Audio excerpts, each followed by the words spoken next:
एक बर्फीले पहाड़ों से घिरे गांव में एक मासूम सा बेबी पोलर बेयर रहता था। उसका दिल बहुत बड़ा था। हीरा ने अपने मनपसंद एक बहुत ही प्यारी और समझदार पोलर बेयर लड़की से शादी कर ली। वह रोजी पिंक लंगा, भारी दुपट्टा और दुल्हन का पूरा सेट पहने बर्फ की रोशनियों के बीच किसी परी की तरह चमक रही थी।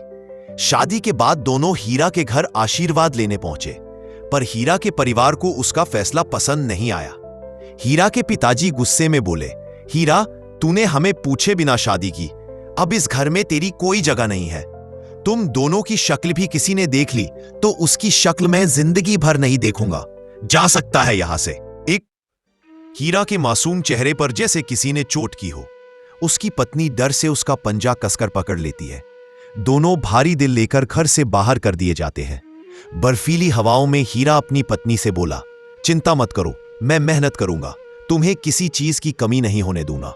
दोनों ने पहाड़ की ढलान पर एक छोटा सा लकड़ी का घर बनाया। खुद कम खाता पर पत्नी के सपनों का ख्याल रखता। पत्नी पढ़ना चाहती थी, आगे बढ़ना चाहती थी। हीरा रोज रात को लालटेन की रोशनी में बैठकर उसे पढ़ाता। कभी करंट अफेयर्स, कभी नक्शे, कभी रीजनिंग, कभी सरकारी परीक्षाओं के सवाल। उसके छोटे छोटे पंजों से लिखी नोटबुकें एक दिन उसके सपनों का आधार बन गई। महीनों की मेहनत के बाद एक सुबह चिट्ठी आई, बधाई हो, आप सरकारी अफसर चुनी गई हैं। पत्नी की आंखों में खुशी के आंसू थे और हीरा अपनी मासूम मुस्कान के साथ बोला, मैंने कहा था ना, तुम कर सकती हो। अब वही लोग जिन्होंने उन्हें ठुकराया था गांव में उनका सम्मान करने लगे। एक दिन अफसर बनी पत्नी और हीरा उसी घर आए जहां से उन्हें निकाला गया था। बुजुर्ग अब शर्मिंदा खड़े थे।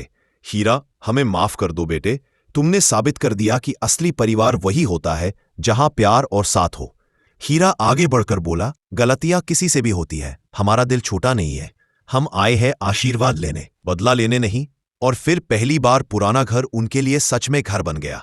सीख, प्यार, मेहनत और विश्वास किसी भी मुश्किल को जीत सकते हैं। दोस्तों, हीरा की शादी में आप सभी लोग जरूर आइएगा और आशीर्वाद के रूप में लाइक, शेयर और सब्सक्राइब करना ना भूलिएगा। धन्यवाद।